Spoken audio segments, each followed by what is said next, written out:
আসসালামু আলাইকুম ওয়া রাহমাতুল্লাহি ওয়া বারাকাতুহু। কেমন আছেন আমার সকল বন্ধুরা? সবাইকে আন্তরিক শুভেচ্ছা জানাচ্ছি। কিছু কথা বলবো, কথাগুলি ধৈর্য সহকারে শুনবেন। ভালো লাগলে লাইক কমেন্ট শেয়ার করবেন, অন্যকে জানার সুযোগ করে দেবেন। কথা বলছিলাম নির্বাচন নিয়ে। বাংলাদেশের মধ্যে বিএনপি খুব তাড়াহুড়া করছে। লন্ডনে তারেক জিয়ার সাথে আমাদের প্রধান উপদেষ্টার মিটিংয়ে যে কথাগুলি হয়েছে, সে কথাগুলি উল্টোটা বিএনপির নেতারা বাংলাদেশে প্রচার করছে। এখানে কিন্তু মাননীয় প্রধান উপদেষ্টা একথা বলেননি যে ফেব্রুয়ারিতে নির্বাচন হবে। সেলিব্রিটি মানুষ তো, জ্ঞানী মানুষ, জ্ঞানী কথা বলেছেন।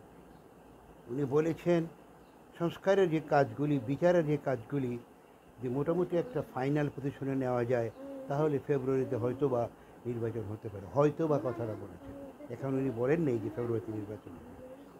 কারণ বিএনপি একটা ধারণা, নির্বাচন যত দেরিতে হবে তাদের ভোটারের সাপোর্টার তত কমবে। কারণ তাদের লোকজন চতুর্দিকে লুট তরাজ আরম্ভ করে দিয়েছে। চাঁদাবাজি থেকে আরম্ভ করে এমন কোনো হেন কাজ নাই তারা করতেছে না। তাই তাদের খুব তাড়াহুড়া, তাড়াতাড়ি নির্বাচন। এখন আমার একটা প্রশ্ন, ফেসি সরকার চলে যাওয়ার পরে বাংলাদেশের বর্তমান অর্থনৈতিক অবস্থা কী? ভালো না খারাপ, না ভালোর দিকে আগাচ্ছে?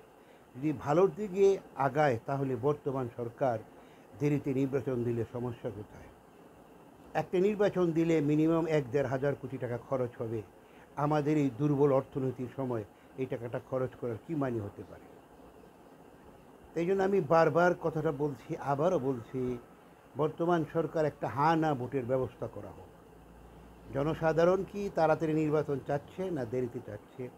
যদি জনসাধারণ দেরিতে চায় তাহলে নির্বাচন দেরিতে হবে। কিছু লোক একসাথ হয়ে মিছিল করলেই সকল লোক বিএনপির হয়ে যাবে না, জামাতের হয়ে যাবে না, অন্য কোনো রাজনৈতিক দলের হয়ে যাবে না। কারণ এখানে সাধারণ অনেক মানুষ আছে, তারা কোনো রাজনীতি করে না। যেমন আমি কোনো রাজনীতি করি না, কোনো দলকে আমি ভালোবাসি না। কাজেই আমরা চিন্তা ভাবনা করে আমাদের ভোটটা প্রয়োগ করব। তবে লক্ষণে যেটা বোঝা যাচ্ছে, বিএনপি যদি ক্ষমতায় আসে ঠিক আওয়ামী লীগের মতনই একটা ফেসিবাদ সরকার হবে। কারণ তাদের অতীত ইতিহাস কিন্তু ভালো না। অতীতে তারা ক্ষমতায় থেকে কিন্তু অপকর্মগুলো তারাই প্রথম শুরু করেছে, আর তাদেরকে পরে অনুসরণ করেছে আওয়ামী লীগ গভর্নমেন্ট। তো কাজেই আমার মনে হয় আমরা সবাই মিলে চলুন না একটা হ্যাঁ না ভোটের ব্যবস্থা করি। এই ভোটের ব্যবস্থাটা বিএনপির প্রতিষ্ঠাতা মেজর প্রেসিডেন্ট জিয়াউর রহমান উনি করেছিলেন। হ্যাঁ না ভোটের ব্যবস্থা করেই উনি ক্ষমতায় এসেছিলেন। আর ক্ষমতায় আসার পরেই উনি বিএনপি দলটি গঠন করেছেন। উনি তো প্রথমে মার্শাল ল অ্যাডমিনিস্ট্রেটর ছিলেন। তো কাজে এটা তো বিএনপি আমাদেরকে শিখিয়ে দিয়েছে। তো আসুন না, বিএনপি এত চিল্লাচিল্লি কেন করতেছে? একটা হ্যাঁ না ভোটের ব্যবস্থা হয়ে যাক। জনসাধারণ কী চায় দেখবেন, দেশের সমস্ত সাধারণ মানুষের এক বাক্যে কথা বলবে যে বর্তমান সরকার দীর্ঘদিন থাকুক। উনি তো বলছে এপ্রিল নির্বাচন হবে, এপ্রিল না আরও দেরিতে নির্বাচন দিল, জনসাধারণ কোনো কথা বলবে না। তারাই চিল্লাচিল্লি ফাল্লাফাল্লি করতেছে।